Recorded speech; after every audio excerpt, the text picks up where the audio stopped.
Ladies and gentlemen, good day and welcome to the Rainbow Hospitals Q3 FY26 earnings conference call hosted by IIFL Capital. As a reminder, all participant lines will be in the listen-only mode and there will be an opportunity for you to ask questions after the presentation concludes. Should you need assistance during the conference call, please signal an operator by pressing star then 0 on your touchtone phone. Please note that this conference is now being recorded. I now hand the conference over to Mr. Rahul Jeewani from IIFL Capital. Thank you, and over to you, sir. Hi, good morning, everyone. This is Rahul from IIFL Capital. I welcome you all to the third quarter earnings conference call of Rainbow Hospitals being hosted by IIFL. From Rainbow, we have with us today Dr. Ramesh Kancharla, Chairman and Managing Director, Mr. Abrar Ali Dalal, Group CEO, Mr. Vikas Maheshwari, Group CFO, and Mr. Saurabh Bhandari, Head of Investor Relations. Over to you, sir, for your opening comments.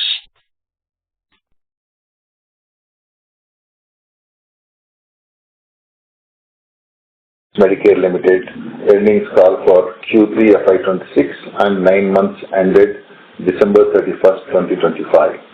I would like to start with a few key strategic and operational updates for the quarter. Our operational performance showed steady improvement across all the key performance indicators, including outpatients, footfalls, IT discharges, and deliveries. Growth has been quite satisfactory considering the festivities, year-end holidays, and ongoing seasonal impact. The new units performed well with a steady improvement both in IP and the OP volumes. The acquired hospitals at Warangal and Guwahati have operationally well integrated into Rainbow network. Both these hospitals are performing well and in line with our expectations. During the quarter, we commissioned a 100-bed hospital at Rajahmundry, strengthening our presence in coastal Andhra Pradesh. The performance of this hospital so far has been exceptional and is very close to break-even in few months' time. The 90-bed spoke hospital in Electronic City, Bangalore, just commenced operations, reinforcing our footprint and advancing the hub and spoke model in Bangalore. With these additions, the company has largely completed the planned expansion for the current cycle and now transitioning from the phase of capacity addition to the execution.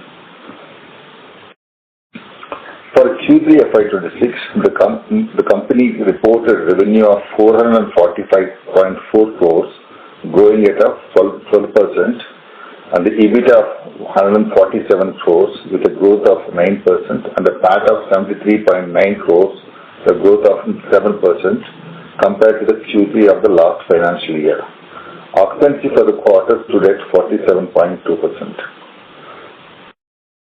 Coming to projects, the 60-bed spoke hospital at Hennur in Bangalore City is in concluding stages and we are awaiting for the final governmental approvals. We expect to commence operations in few weeks' time. The construction has started at the regional hub hospital at Coimbatore of 130 beds. We are targeting to commence operations by end of the 27th.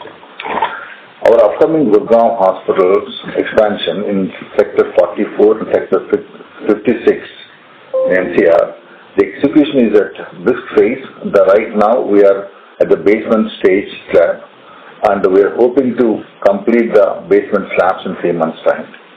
The Greenfield Regional Hub Hospital in Pune of 150 beds has received project plan approvals from government and excavation work has just started. On the clinical side, I would like to present our experience of first liver transplant in Bangalore Hub Hospital. A 11-year-old child was referred with a chronic liver disease with jaundice and losing weight. Evaluation by our pediatric liver team concluded that the child has got advanced liver disease, and the only hope for the child to survive on long term is a related liver transplantation. So we discussed with the parents and assessed both the parents for the living-related liver donation. The mother was most suitable for liver donation. So therefore, our transplant team has actually done the proper workup of both the donor and recipient and done the transplantation using the right lobe of the mother to the child, left lobe of the mother to the child. The whole transplant procedure went very smoothly. The post-operative period was very uneventful. The transplanted liver started working. Both mothers were discharged at day 7 and our child was discharged at day 18 post-operatively with the normal liver functions. Though this was the first liver transplant in this hospital, systems were so robust to support the seamless transplant procedure. We are grateful for the mother who not only gave birth to this child and also gave us second lease of life by donating her left lobe of liver. I am pleased to say that now we perform a pediatric liver transplant surgeries across all our hub hospitals in Hyderabad, Bangalore and Chennai. As a pediatric liver specialist, I am so excited and very proud of our teams. We were able to commence 3 liver transplant programs in the last 6 years' time with a survival of 94%. Clinically, we continue to see strong traction across pediatric specialties and quaternary care with improving case mix and a growing contribution from complex and high-end procedures. Our teams across the network remain focused on delivering high-quality outcomes supported by full-time consultant-led model with a strong multidisciplinary collaboration. I am pleased to welcome Mr. Abrar Ali Dalal as a Chief Executive Officer. I am sure his leadership and experience will be a strong addition to the organization. As I look forward, I would like to reiterate that the major capacity addition in the last 2 years have almost concluded, and we are now focusing on operational excellence, patient experience, and strengthening our sales and marketing and improve our occupancies across the group level. I'm sure with our focused executive plan, we will be able to deliver great outcomes and value for our stakeholders. With that, I now hand over the mic to Mr. Abrar Ali to introduce himself before passing the mic to Mr. Vikas Maheshwari for the financial update. Thank you, sir. So good morning, everyone. I come with over 25 years of experience across the healthcare, telecommunications and FMCG industry. My career spans leadership roles in operations, strategy and business development. My previous track record has largely been in managing turnaround, brownfield expansion, driving clinical excellence and brand repositioning mostly in the healthcare industry. In my previous role, I led the growth journey of Sayasri Hospitals for over 6 years and successfully completed 2 transitions from Everstone Capital to OTPP in October 22 and then from OTPP to Manipal recently in October 25. I look forward to contributing to Rainbow at this important juncture with a clear focus on improving occupancies, enhancing service levels and building scalable, sustainable operations for a long-time growth. Thank you so much and over to you, Vikas. Thank you, Mr. Abrar. A very good morning to all of you, and thank you for attending this investors conference. I am pleased to brief you on the financials performance and the key developments of Rainbow Hospital for the third quarter and the first 9 months of FY26. On operating revenue for the quarter stood at 445 crores, reflecting a growth of 12% when compared to the corresponding quarter of the previous financial year. For the first 9 months, our revenues stood at rupees 1,243 crores, reflecting a growth of 9% when compared to the same period of the previous financial year. Our EBITDA for the third quarter amounted to rupees 147 crores, marking a 9% growth compared to the same period last year. For the first 9 months, our EBITDA stood at close to 400 crores rupees, reflecting a growth of 6% when compared to the first 9 months of the previous financial year. The EBITDA margin for the current quarter is at around 33%, while for the first 9 months our EBITDA margin is 32.1%. The profit after tax for the quarter is rupees 74 crores, a growth of 7.2% in comparison to the corresponding quarter of the last financial year. For the first 9 months, our PAT stood at rupees 2,300 3 crores, reflecting a growth of 8.3% when compared to the first 9 months of the previous financial year. In terms of the operational performance, inpatient discharges, outpatient volume witnessed a growth of 9 and 18% respectively when compared to the corresponding period of the last financial year. Deliveries grew by an impressive 16% when compared to the corresponding period of last year. Our payer mix continued to remain robust and the balance with 51% of the revenue coming from the insurance and the balance 49% coming from the cash patients. For the first 9 months, the payer mix remains more or less same, where the cash stands at 48% and 52% at insurance. I am pleased to inform that our company continued to maintain a robust balance sheet with a cash position of 579 crores as of December 31st, 2025. These funds will support our ongoing capital expenditure, merger and acquisitions plans.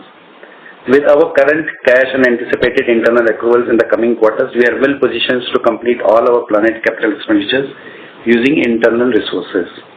During the quarter, company has invested 57 crore rupees in capital expenditures toward expanding and enhancing our services at existing and upcoming hospitals.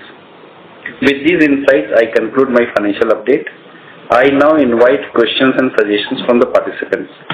Thank you. Thank you very much. We will now begin with the question and answer session. Anyone who wishes to ask a question may press star and 1 on their touchtone telephone. If you wish to remove yourself from the question queue, you may press star and 2. Participants are requested to use handsets while asking a question. Ladies and gentlemen, we will wait for a moment while the question queue assembles. The first question is from the line of Dhananjay Bargodia from Alchemy. Please go ahead. Hi sir, congratulations on a new assignment. Just wanted to understand what are we thinking regarding occupancy, because now we have enough capacity. How are we thinking on building occupancy? Question on occupancy, how do we build occupancy? Yeah, so the current occupancy is about 47.2. So this year we have seen the seasonal mutedness across the group, actually more so in the matured hospital groups like in Hyderabad, Andhra and Bangalore. So that's what actually depressed the occupancy levels. So what we have seen is the performance, the occupancy has been lower in pediatric outpatient. Numbers are lower in pediatric outpatient. But the general patients, they are intensive care.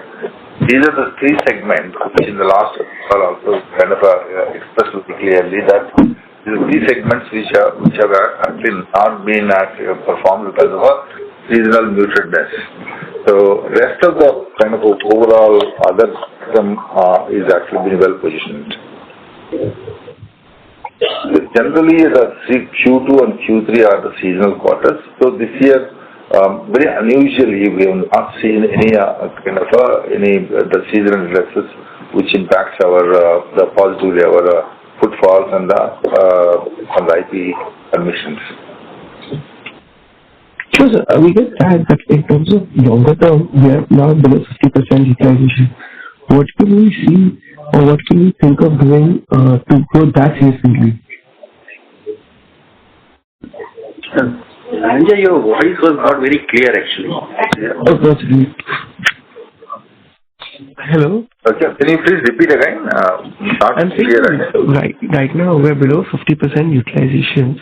What are we thinking longer term on how we could move that? Because once we get that, then our margins and numbers could be increasing significantly from here, and even our growth will be there. So anything we're trying to pinpoint that on how to grow occupancy. No, absolutely. There's every plan is in place for the next year to drive the occupancies, and also that's why I said we have actually strengthened our sales and marketing. We have got a senior leadership in this position, and also Mr. Ali joining us, and also we are looking at kind of driving an aggressive sales and marketing, and also to see that other avenues of actually improving the occupancies. And we're also evaluating that, to see that whether some of the hospitals, whether any CGHS would work, the revised rates, that in the evaluation, but we are not taking a call yet. I think these are all things which we are seriously looking forward to improve our occupancies to a kind of north of 55%. That's why I think we deliver a great result. North of 65%? 55 to 60%. Okay. And so would we look at also increasing now more capacity in the near term, or would we now just focus on occupancy? Yeah, we have done a large capacity addition, almost 780 beds in the last 2 years. Exactly. Yes. And also our pipeline is very strong, and the deliverables are going to come in next 18 months, 24 months time, next set of beds. So we have a 1.5 years of clear operational to execute the recent addition of the beds. I think in a way this is actually positions us very well to kind of to do the great execution, try to drive our occupancies, drive our operational outcomes. Okay. And so for average length of stay, for this 2.73, what are we targeting? Is this a fair number we should target going ahead, or how should one look at this? Hi Dhananjay. With respect to the ALOS, it has been broadly in the range of 2.6 to 2.8. So the mean is somewhere is 2.7 plus minus. I think that is the right trajectory for our business model. Okay, fine. Fantastic. And ARPOB growth at some stage, let's say now we have already reached, we're actually doing really well on ARPOB now. We've almost reached 60,000. Would it be fair to assume that ARPOB has peaked out, or do we see that also improving from it? The inflation adjust ARPOB growth may be there, but the right metrics is to check our ARPP basically, because of the ALOS, the ARPOB keeps changing. So if you look at our IP ARPP, I think that is the most important parameters to check. Okay, but is that beyond disclosure? We expect it to 5 to 7% CAGR growth. 1 or 2 quarters here and there may be some aberrations, but over a longer period, we have seen it's growing by 6 to 7%. Okay, fine, sure. Thank you so much, and best of luck. Thank you. Thank you. The next question is from the line of Prithvi Raj from Unifi Capital. Please go ahead. Thanks for taking my question. First, on the new hospitals, is it possible to give more details about, how Guwahati, Warangal, Rajahmundry are scaling up, what kind of patients are we getting, and how is the insurance empanelment? Also, a follow-up on that, could you please give us the occupancy and margin details for each of these 3 hospitals during the quarter? Thanks, Prithvi. This is a good question. As a company policy, we don't give the geography-wise details. Since we have asked for the details, what we are saying that whatever the acquisitions we have done, at the time of acquisitions, those companies like Guwahati was doing close to 8 crore rupees revenue per month. I think it is doing slightly better than that per month right now. Warangal, when we have acquired, was doing close to 2.5 crore rupees revenue per month, depending upon the month, 2.2 times. I think we have reached to that trajectory again. As far as and we are improving as the empanelment and insurance empanelment are happening. It is improving now. As far as the insurance empanelment is concerned, for the both Guwahati and Warangal, happy to share that 70% of the insurance empanelment is done. 2 or 3 large insurance companies where the empanelment is pending. Our team is in touch with them. Hopefully before February, March, we should see that those empanelments are also in place. So the company is completely focused on as far as the business enablement gears are required in terms of the empanelment with the government departments or the insurance. We are on top of that. And anything on the margins? Margins are for the Guwahati is as per the company level. For the Warangal, it is on the improvement path. It is a bit positive, but it is on the improvement path now. And you also made a point that Rajahmundry has broken even in the first quarter. Is it right? Yeah, it's close to breaking. It's close to breaking even in the first quarter. Yeah, I mean in the last month. So the things are good in Rajahmundry. I think good traction both in outpatient footfalls, inpatients. Intensive cases are doing very well. Lots of transports. I think it's going very well because in the coastal Andhra Pradesh, the Rainbow is very well known. It's kind of household name. So we've got a great team doing very well. So, given the way these hospitals are scaling up, is it fair to assume that maybe in 2 years, these margins can be in line with companies' margins? Yeah, some of the geographies definitely, that's what we expect and hope for, but not everywhere could be the same one. I mean, it all depends on the competitive landscape and also their price points. Both of them drives where they are. In the long term, I think we look at all the consolidated figure, what always we tell about 24-25% margins. That's what Rainbow should actually aim at and keep that margins while growing, while we're growing. Okay. One last question from my side. I mean, let it be ARPOB or ARPP. We saw a high growth this year. It might be also because of lower seasonal business. Let's assume we get back the seasonal business next year. Will the ARPOB or ARPP growth rate will be lower than inflation rate just for next year if the seasonal business comes back? No, when you have a seasonal business proportionate to the IHT business and also the large intensive care business, it will not impact much.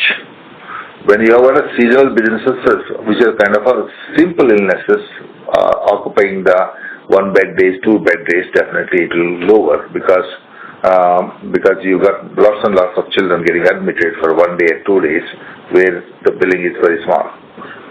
So I think what's important for us is that now we have a large part of business which are pretty standard, which is obstetrics, intensive care services, newborns, and pediatric specialties, pediatric surgical. So these are all pretty standard, regular business what we have. The seasonal business, which is normally Q2 and Q3, which comes on top of it, and gives a lot of occupancies and lots of outpatients and diagnostics, and it drives the top line significantly. Seasonal business drives top line significantly. That's why I always kind of look at it, what's important is that a business which you are doing is, with a solid good business which you have got underlying business, and on top of it when you have seasonal business and drives the growth, footfalls as well as occupancies, that gives a handsome the growth top line as well as the EBITDA.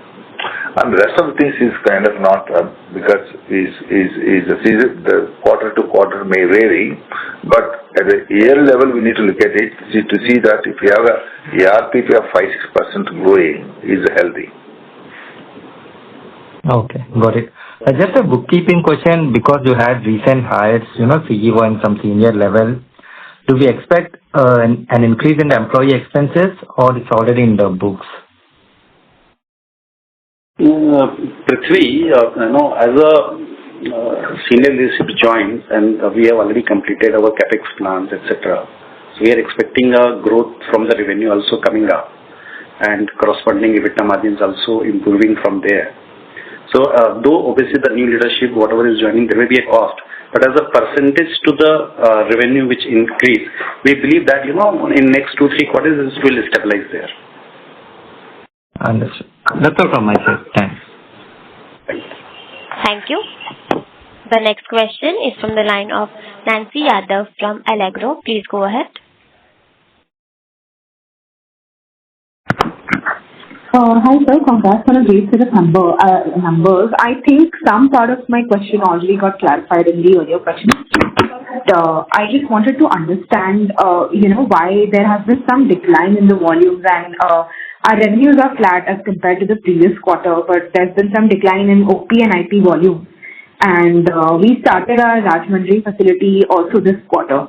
So how exactly, should we look at a decline in volumes? Was it just because of seasonality, or there was something else that impacted it? Oh, it's purely seasonality. What we have seen. What has happened when you look at, we had a high base last year. We had a pretty high season the last year in terms of occupancies, in terms of outpatients and things. When it comes to seasonally muted, that whatever is the kind of the numbers in the outpatient footfalls or the seasonal business raised occupancy is gone off, especially in the mature units. So, where we are kind of in Hyderabad and Bangalore and these areas, Vijayawada. So that is actually shows the kind of overall flat curve on the seasonal business side. So, this is exactly why you are seeing kind of the lower occupancies across the group, more so in the mature units. Understood. And so just another thing about hospitals. So when we start a unit, like, we started 3 units recently, how long does it take for them to, start ramping up, for them to start contributing meaningfully to financials? Okay. So, for example, the Rajahmundry we have started it. I think for the next financial year, Rajahmundry will contribute positive EBITDA, without any doubt. So, Electronic City in Bangalore will take about 15 months' time. That's what it is. And we are likely to start in a few weeks' time the Hennur. That will not take more than a year time to kind of a break even. So, this is more or less by next year, I think, most of our last 2 years of units would be EBITDA positive. That's what we expect it to be. And in Chennai, in Bangalore, except Electronic City, most of them will be contributing to positive EBITDA. All right. That's all I had, sir. Thanks. Thanks. Thank you. The next question is from the line of Anshul Agarwal from MK Global. Please go ahead. Hi, thank you for the opportunity. Hope I'm audible. Yes, Anshul. Great. First question was, while you have suggested the timelines of break-even for the Bangalore units, would it be possible to guide or quantify the losses that we could expect in the coming quarter or any period as such till these units break even? Also, a follow-up on that is, Rajahmundry, I think in the last call we mentioned that we're expecting it to break in within 12 to 15 months, but I think we're on track to break even within 2 quarters. So any particular reason that we would want to call out or any change that we have seen that has happened versus our earlier expectations which has led to this strong performance in that unit? No, obviously the Rajahmundry, our brand equity is very, very high in that Godavari district, but every household knows about Rainbow. So, and we got a great team, so we're able to create great teams in Rajahmundry, and we are doing a lot for intensive care services over there, and the demand is fairly good. And based on kind of what our capabilities and competency, that obviously now the traction is pretty good, much better than we expected in Rajahmundry, because we have got a unit in Visakhapatnam, other unit in Vijayawada. Both this is in between 200 kilometers on either side. This is a potential area and also strong agricultural delta area. So that's why it's actually done very well. There are lots of towns nearby Rajahmundry. So they're all contributing significant numbers to the kind of Rajahmundry unit. Got it. Would you be able to quantify the losses or guide towards what kind of losses can we build in for the Bangalore units in the upcoming quarters? So, Anshul, for 2 units, which is Electronic City and the Hennur, which is getting open in a few weeks' time from here, for the full year, for the FY26-27, I think the loss assumption, EBITDA loss assumption of 5-6 crore rupees is the fair assumption. Each unit. Both units combined, right? Not per unit. For each. So 10 crore rupees for both. I would say about 12 to 15. 12-15 crore rupees loss, you should budget it. Got it. Second question what I had was on the mature portfolio. While I understand the seasonality impact in the current quarter as well, we are hearing incremental news flow around competition sort of in the single specialty ramping up and another multi-specialty hospital is sort of coming up with a new hospital in Hyderabad itself. While we obviously can't call out if season will return next year, but do you foresee mature hospitals to sort of lag given the fact that increasing competition, funding for other hospitals is on the rise, especially in our core markets? Oh, there's no doubt about it. The competition has been there for the last 10, 12 years' time in Hyderabad. It's always been there. But it's increasing. There's no doubt about it, So the multi-specialties who have lost their the pediatric business and obstetric business, they are trying to kind of say that we also want to do a mother and child within the large multi-specialty hospital, and also standalone small hospital and the mom and pop stores. All these things, everyone is competing with the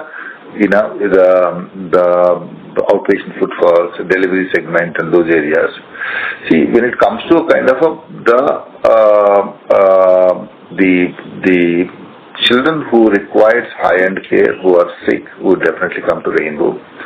And because number of local hospitals coming, definitely some more patients. What we need to figure out is see that how do we actually capture the larger market? Obviously, cities are also growing, and also the more and more younger families are coming into the city. We need to see and how we can actually capture larger footfalls into our network, which means we may have physical hospitals. We have in plans to start some the clinics in the local geographies, because the traffic conditions are getting worse. This is what the requests are coming. So obviously we'll have our own plans to kind of see the competing at these local small mom and pop stores or small children's hospitals. How do you position ourselves? So this is an ongoing phenomena. I'm sure this will keep us engaged and try to overcome all these challenges. Got it. Again, would we be maintaining our sort of high teens top line growth aspiration / goal despite all these challenges in the mature hospital or core geographies? I'm sure.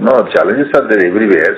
So when you have 6-7 multi-specialty hospitals groups in each city, they have challenges, but they're overcoming. It's the same way for us. I think the challenge is not there for us at the Paripas level. There's no equivalent player to Rainbow.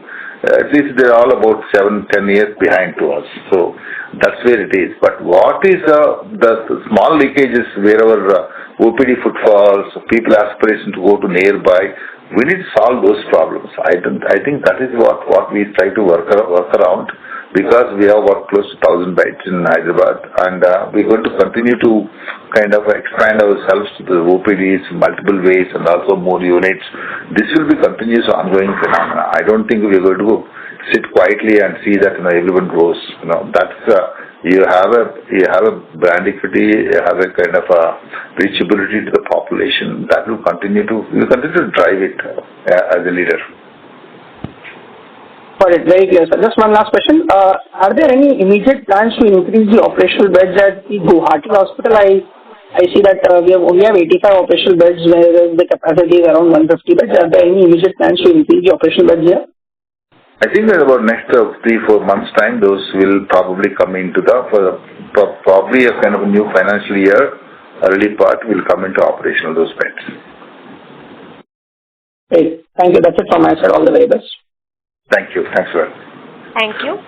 The next question is from the line of Rishi Dilip from RDM Advisory. Please go ahead.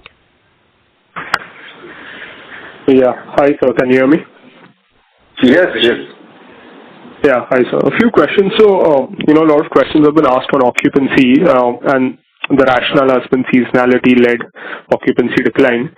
I just wanted to understand, are we exploring any other business models, maybe smaller clinics, to bring in patient flow from slightly further distances, so that even if the seasonality doesn't work for us, yet our mature hospitals can rise up to 60% occupancy? Just what initiatives we are taking there?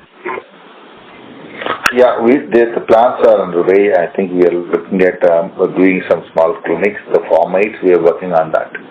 Probably about in 6 months' time, they're all in the execution phase. Okay, all right. That's great to hear. Secondly, I wanted to understand the international patients is the big rationale behind our Gurgaon hospital investment that we are doing. We want to make it a global hub for international patients for pediatrics. Given how we've seen a lot of volatility in geopolitical relations, what hedging mechanisms or what mechanisms are we implementing so that even if there is a disruption, we still don't suffer extremely highly when we end up operationalizing that hospital? Yeah, it's a good question. Definitely, we are already kind of in the process. So, Gurgaon strategic plan is actually we will start working on it from the probably from the mid last it's still about 18 months, 24 months away to Gurgaon. So, obviously, we need to we need to think about it strategically, how we're going to position the hospital, what kind of, the doctor mix we're going to have it, and also the specialties, and also how the positioning in the hospital, and it's a huge exercise which we know how we could, we have plans, definitely plans to work around.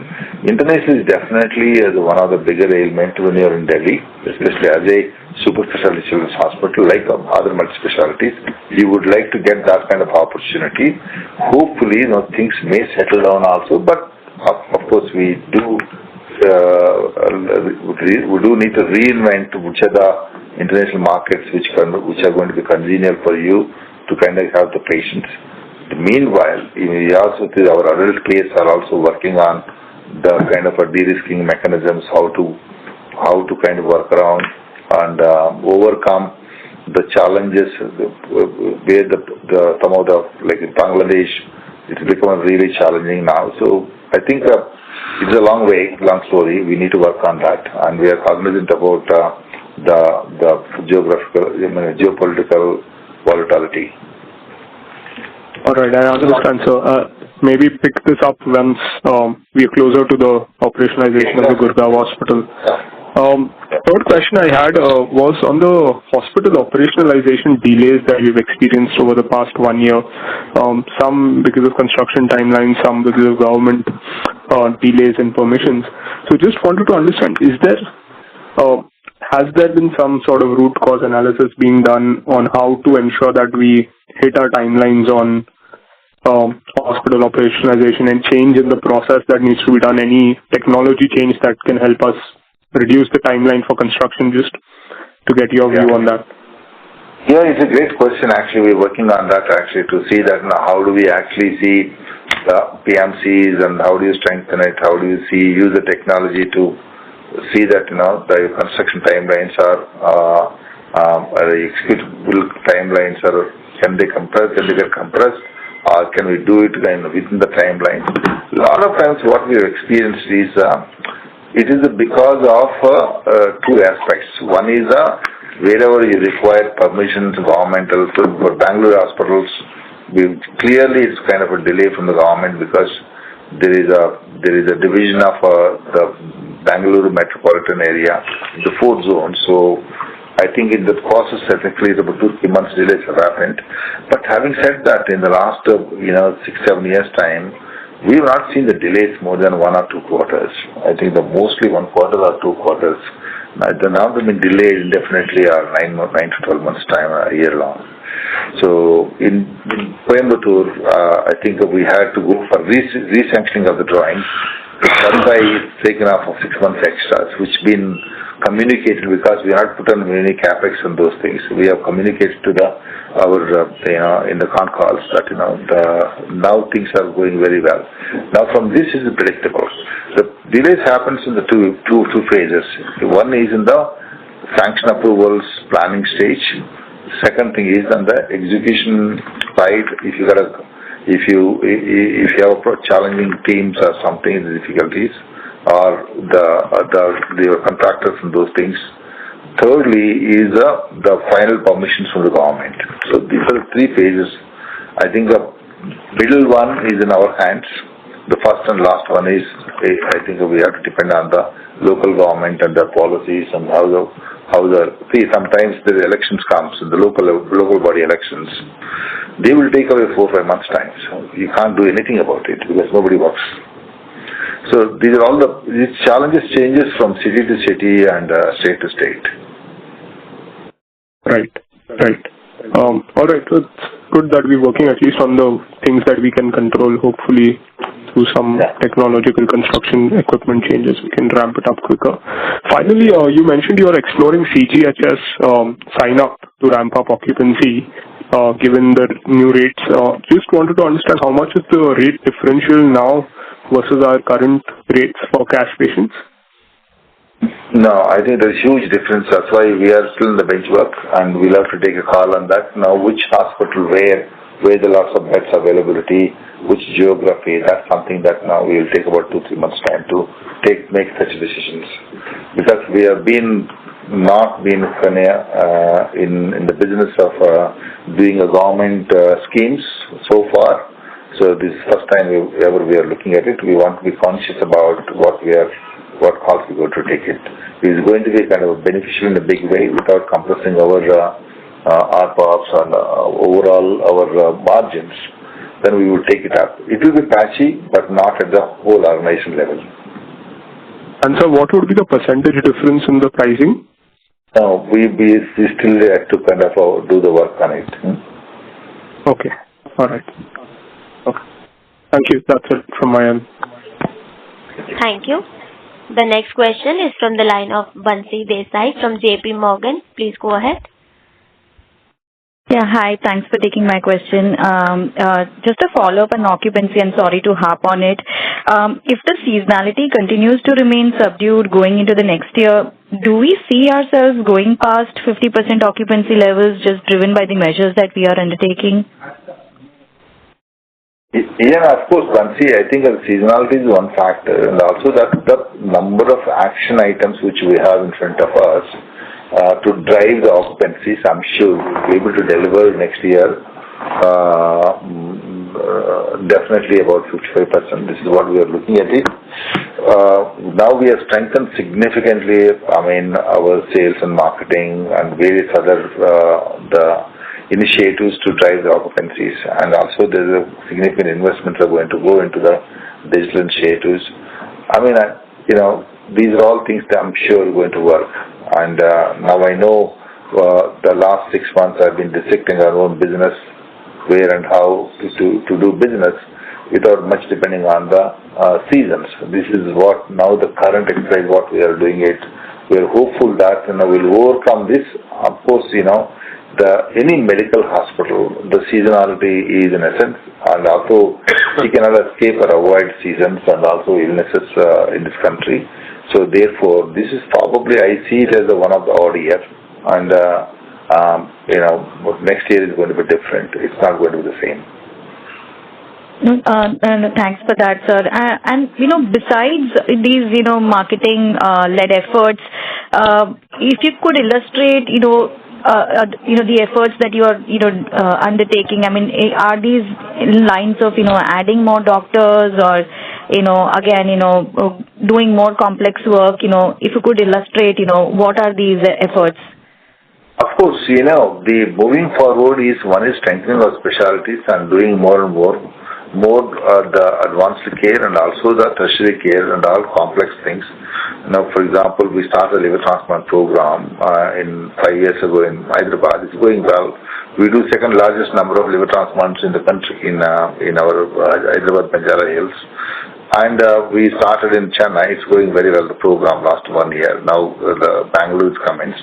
Obviously, we were able to push the program probably to do about 100 transplants next to 16-18 months' time. So that is how we would look at it. How do we kind of build our strength in the pediatric super specialty and the neurosurgical, cardiac programs, all other things. The next thing is to see that how to drive the intensive care and the more complexities. That's another one. And, of course, your pediatric surgical work, a pediatric subspecialty like orthopedics and those things. We're focusing on every single, pediatric subspecialty, how we can grow each one of them. And especially the hub hospitals, eventually to become a kind of not depend much on the seasons, to kind of go with the regular business like our hub hospital in Banjara Hills, how it plays up with throughout the year. We would like to see more and more hub hospitals in a similar fashion. All right, noted. And sir, just a second bookkeeping one. If you could comment on how the IVF business has trended and what is it contributing in terms of revenues in this quarter, and on an annualized basis, what is it in terms of run rate, and also Butterfly Essentials, our retail endeavor.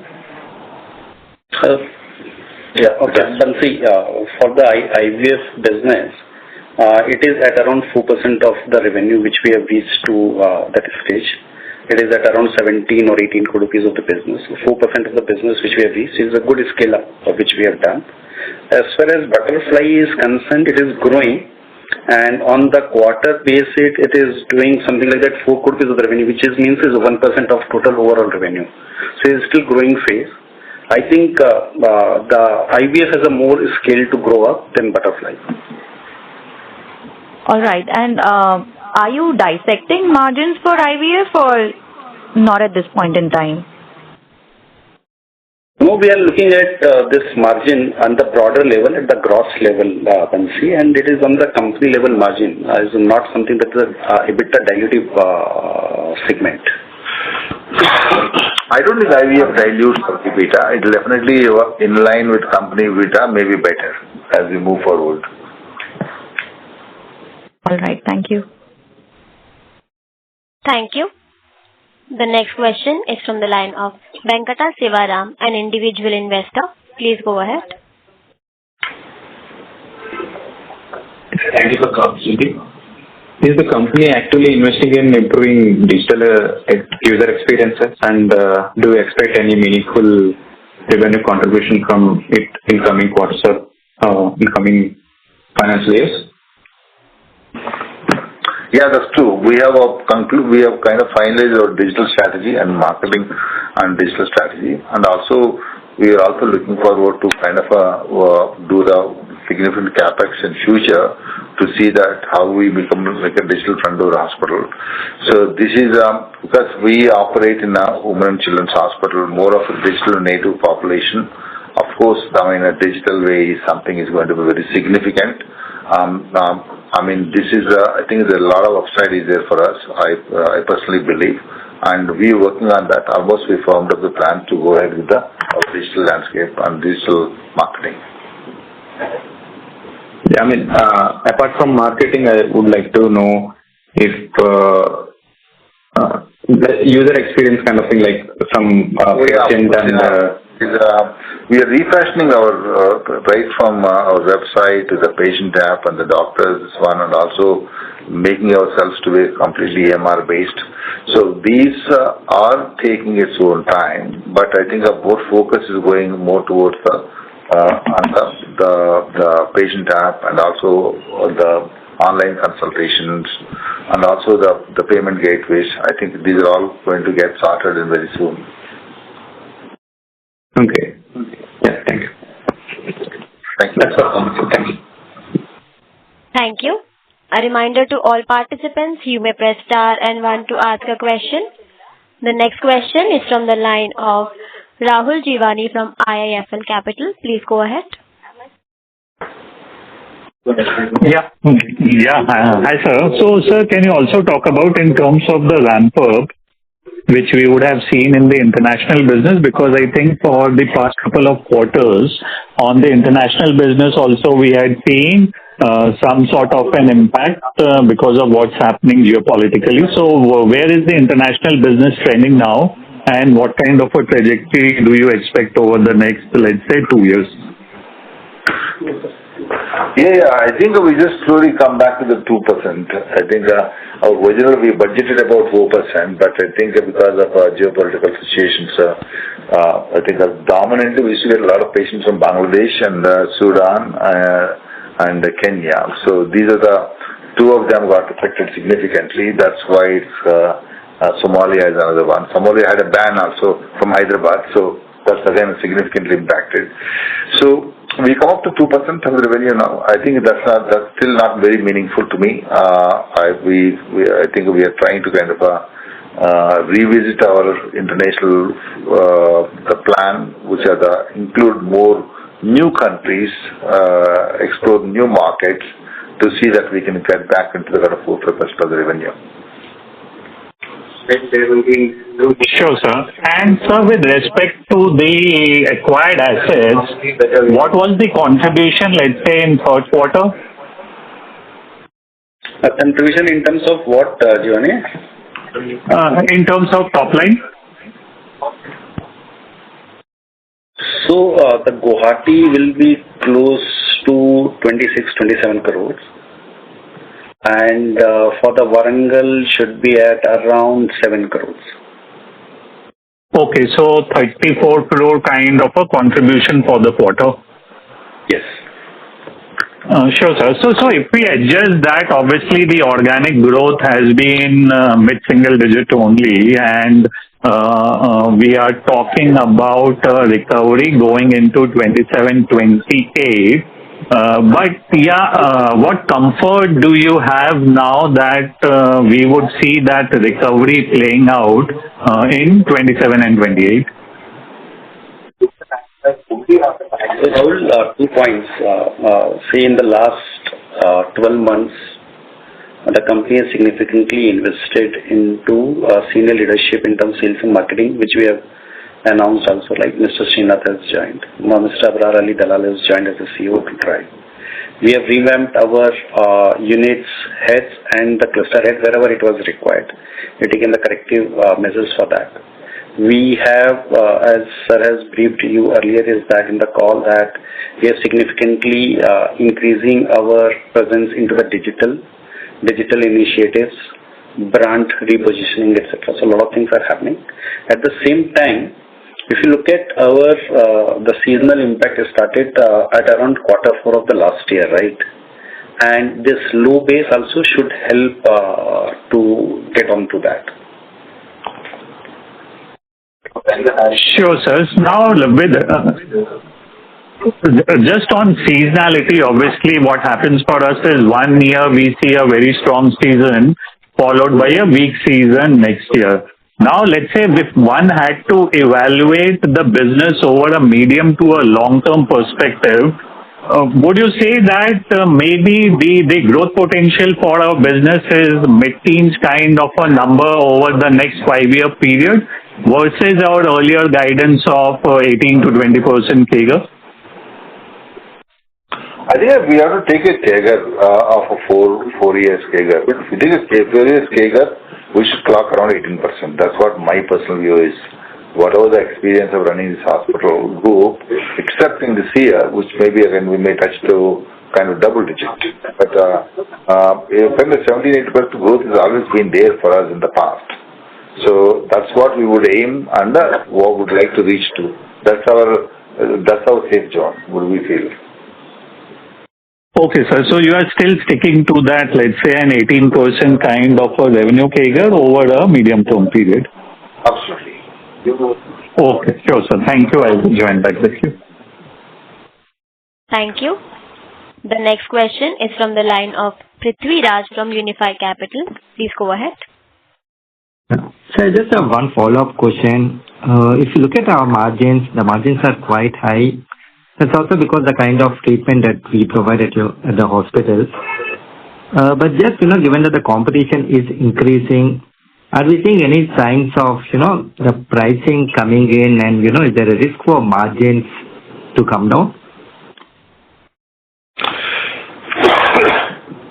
I think the margins, the model which we operate, we have kind of a very fixed kind of a model, right?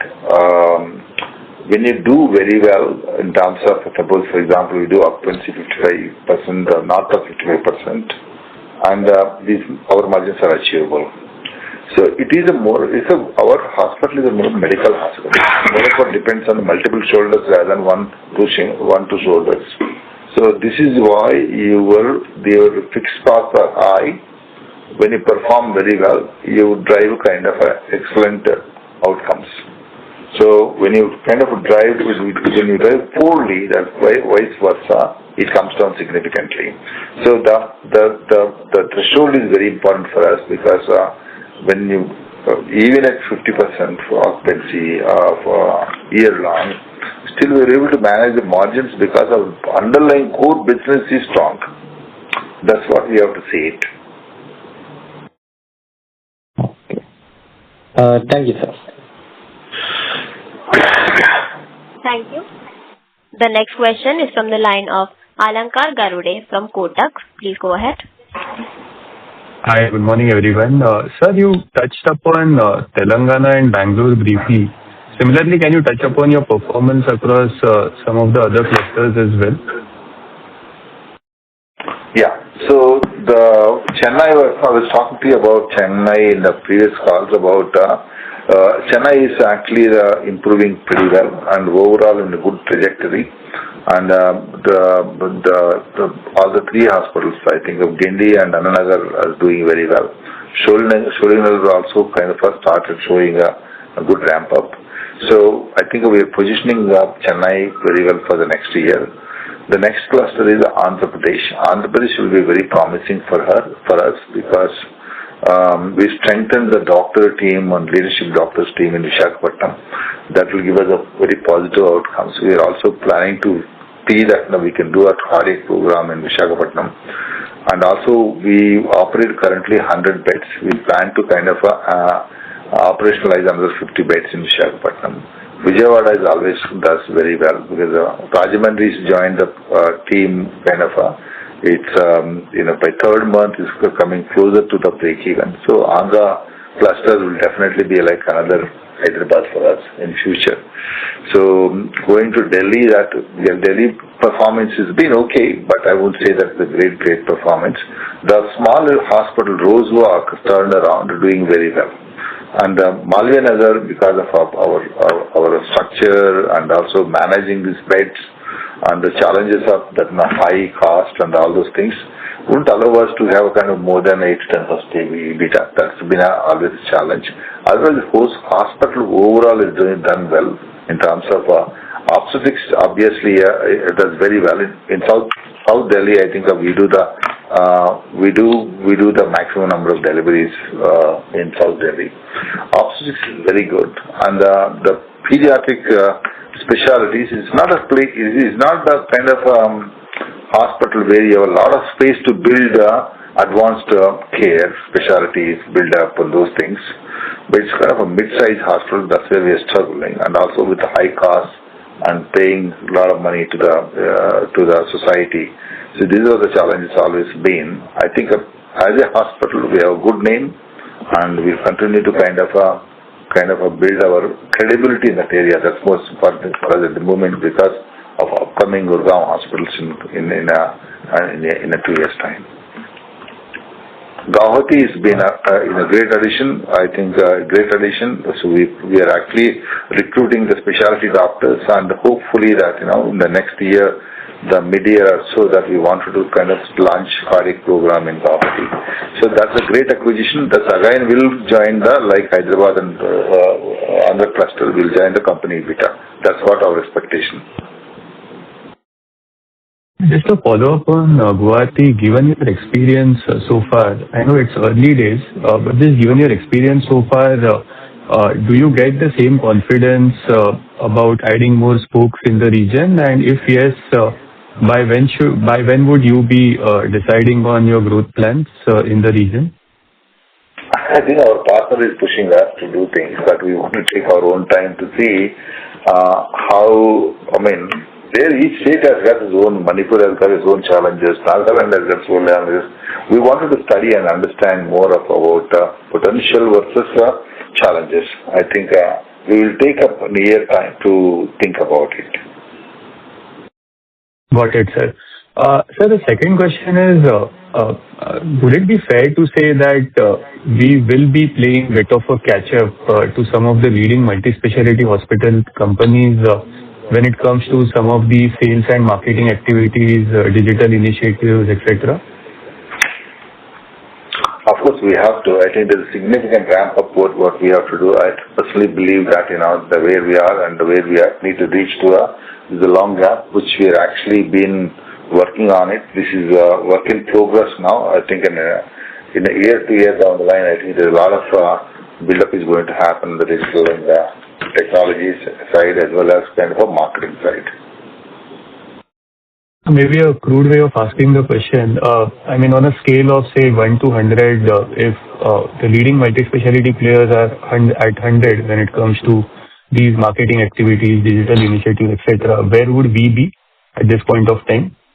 I think we would be somewhere around 30, 40. I won't rate myself more than that.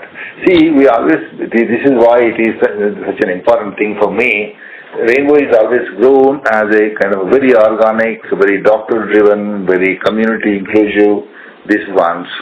And Rainbow is kind of an organization not built on sales and marketing and business, because way the things are moving, word of mouth is getting shifted to online ratings, right? And also cities are becoming very, very fragmented, and because very, very cosmopolitan, and also people, rather than asking for opinion about neighborhood, they go to the digital platforms. So that is the world we are in. I think we need to be in the forefront. If you ask me that now, where we should be, we probably should be somewhere higher than multi-specialty, than lower than multi-specialty as we move forward. Our penetration. Understood, sir. And one final question. See, there's been a lot of discussion on seasonality, and we've seen that impact on us for a few quarters now, and maybe 2 years back as well. From your understanding, how do you see some of these global pediatric hospitals dealing with seasonality? Are they doing something different which we can try and do, or this is just par for the course? Okay. So there are two kinds of hospitals we have in global level, like hospitals which are super specialized, like Children's Hospital of Philadelphia and those ones, which are mid-sized hospitals, which are like Cincinnati and those hospitals. I did have a call recently with Cincinnati. I think one of the things what they say, they do. See, what a season does in pediatrics is, season actually not only, I'm not talking about coughs and colds getting admitted. And when there is a viral infection or when there is unusual, bugs in the system, not only the well children coming into the hospital because of sickness, these are the ones which actually tilts the balance of the children with the chronic diseases. Children with the cardiac problems, children with the neurological problems, children with the various other problems, they are the people actually get affected a lot more in the seasons. So that is what the volume which comes and gets deposited into the intensive care services. So a lot of times we think about the seasonal illness is causing because children who have got underlying problems, and there is a trigger and they show up when they need a care. Sometimes they need a larger care. So that's what season plays up. It's the same phenomena whether it is in India or outside. In India, we are a lot more of secondary and tertiary pediatrics compared to kind of some of the super special children's hospital like in America. But mid-sized hospitals behave exactly the same like us in America also. That's helpful, sir. Thank you and all the best. Yeah. Thanks, sir. Thank you. Ladies and gentlemen, that was the last question for today. I now hand the conference over to the management for closing comments. Thank you all the participants for joining today's conference call. Very insightful questions and few of the suggestions by the participants, and thanks for that. Your continued support is instrumental to our strategy journey. If there are any questions later on after this call, please do write to us or connect with us at investorsrelations@rainbowhospitals.in. Thank you. Thank you, everybody. Thank you. Thank you. Thank you. On behalf of IIFL Capital, that concludes this conference. Thank you for joining us, and you may now disconnect your lines. Thank you.